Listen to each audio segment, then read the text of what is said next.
And so astrology, finally.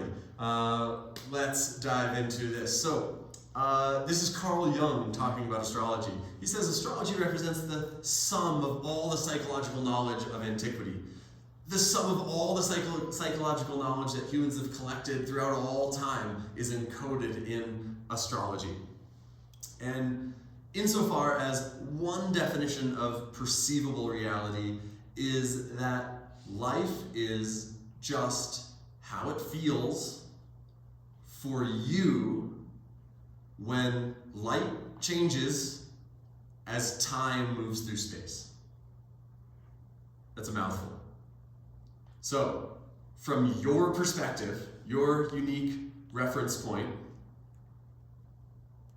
light is changing all the time, right? When you're looking at me and you see me flapping my arms, that's just light bouncing off of me and hitting your eyes. Everything we see around us is just changes in light, changes in heat, right? That's all that is really happening, just it's vibrating really fast, so it looks like this continuous experience, right? So light changes as time is moving, right? It takes time for changes to happen. So time is moving through space, light is changing. From your unique perspective, it's changing in a very particular way, and that makes you feel some kind of way. That's what reality is on a fundamental level.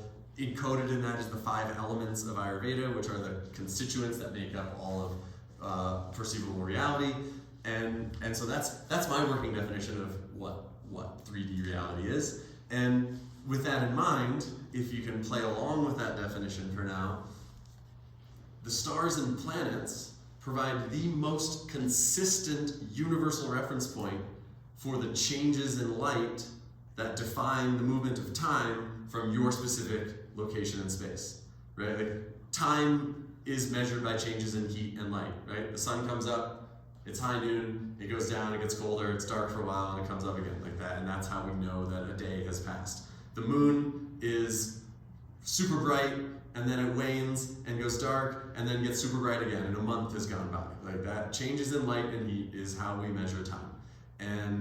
And so the stars and planets are inherently associated with the passing of time, and so if we want to understand the nature of how light is changing as time moves through space, the stars and planets are the universal reference point. And of course, it's different depending on where your unique perspective is. One of the key things we need to cast a birth chart is the location of birth. Exact time, date, and location. Because being born in New York City gives you a different chart than being born in Mumbai. Exact same time, different location, totally different chart. And so that's what astrology is. And astrology provides insight into the symbolic, mythic, and archetypal meaning of human experience, revealing the subtle dimensions of order in seemingly random natural processes, and the complex, holistic understanding of part and whole in all phenomena. That comes from this guy, Richard Tardis, in his book, Cosmos and Psyche.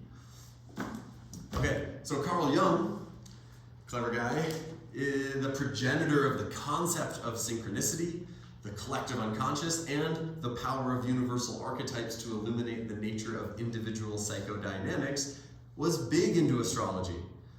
Writing to his mentor Sigmund Freud in 1911, he said, "My evenings are taken up very largely with astrology. I make horoscopic calculations in order to find a clue to the core of psychological truth. Some remarkable things have turned up." And in his last decades, he came to employ the analysis of birth charts and transits as a regular and integral aspect of his clinical work with patients in analysis. So, of course, astrology is not recognized as an evidence-based modality, so it's not technically appropriate for therapists to use it in clinic. Nonetheless, as Jung discovered, planetary archetypes are super useful for finding some clue as to what is happening within an individual's psyche, which is why the combination of astrology with evidence-based approaches like IFS is exciting and fun.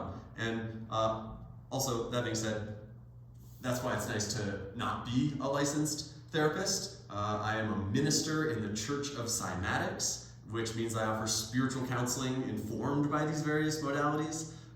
So if you want to work with me, that's important to know, and it's all based on this mutual agreement of shared responsibility to take what works, leave what doesn't, and I really enjoy the freedom that comes with working under the auspice of a church structure as opposed to the, there's a lot of power to licensure, but also a lot of restrictions, so that's a little personal note in there. I didn't go into licensure for that reason. Yeah. Yeah, I have my license, but I don't keep my registration up, and I work in human resources, so Yeah. I had to find the other ways of providing therapeutic practice, and the unconventional, quote unquote, for the camera matters. Yeah, totally. And again, like, same way that, obviously I do Ayurveda and use herbalism and diet and lifestyle, that doesn't mean I'm at all against psychiatry and pharmaceutical medication. Important part of the whole toolkit. And I'm very grateful to have licensed practitioners to whom I can refer people when it's outside my scope of practice. And this is what I found as the most authentic way to offer my gifts to the world, that's what feels good to me. Plus the church sort of makes it as anti-capitalist as possible. So, yeah. Anyway. What church are you a part of? It's the Church of Cymatics. Oh, Cymatics. Another thing that I invented. I was originally ordained as a non-denominational minister in the Wisdom of the Heart Church. But since then I found that this is how I want to move forward. So happy to talk more about the church as we move along here. Cymatics is cool. Cymatics, the Church of Cymatics, yeah. Okay, flying through. Given limited time and for simplicity's sake and in alignment with Vedic astrological tradition, we will focus our attention on these 7 planets, the sun, moon, and the 5 inner planets. In Sanskrit, the word for planet is graha, that which grasps or tugs at you, which in a lot of ways refers to the gravitational pull of a planet, and in the Vedic paradigm, it's that karmic pull. The planets are considered to be the agents of karma. The first line of one of the great texts of Vedic astrology is Lord Krishna took form as the 9 planets in order to bestow upon all beings the fruits of their karma, to defeat the demons and restore harmony to the cosmos. And so the planets are, from that mythic perspective, they are here to deliver us the fruits of our karma. And in order to do that, they tug on us, they grasp at us. And that is also how we can feel comfortable calling the sun and moon planets. Because they're not planets, they're grahas. They tug on us, they pull on us. Before we dive into the details of each planet, I want to make sure we have a shared definition of the concept of an archetype. Can anybody define the word archetype? Universal energy pattern that influences behavior. That's really good. I love that. Yeah. That's very, very close to what Richard Tarnas says. He's paraphrasing Plato here. He says, archetypes are absolute essences that transcend the empirical world, yet give the world its form and meaning. They are timeless universals that serve as the fundamental reality informing every concrete particular. And the best way I know how to describe this is with this example. So on the left, this is like a mathematically perfect expression of this phi spiral, right? That's an abstraction. That mathematically perfect expression does not exist in reality. We needed a computer and math to draw it just so. And even the computer has the imperfections in it because, on a computer, even a curved line is just a series of tiny little short lines, right? And tiny little straight lines. And so on the right, we see the pattern. There it is, that's that, but is the pattern perfect? No, they're like all the little pieces have imperfections in their spacing, and some of them are bent in a wonky way, and the actual thing is a little bit messier or a little bit off center from the archetypal structure. But nonetheless, it carries the pattern quite clearly.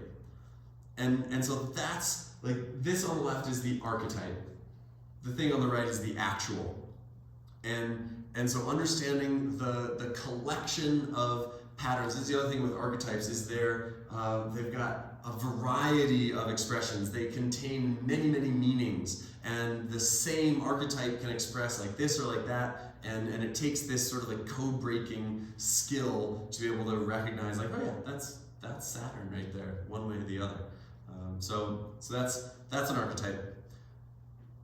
Tarnas goes on to say, the archetypes associated with specific planetary alignments are equally apt to express themselves in the interior life of the psyche as in the external world of concrete events, and often both at once.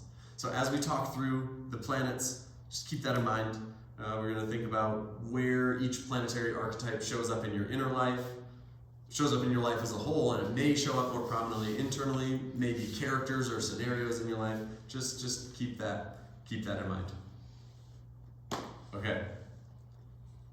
We don't have nearly enough time to do this. Are we going to do charts?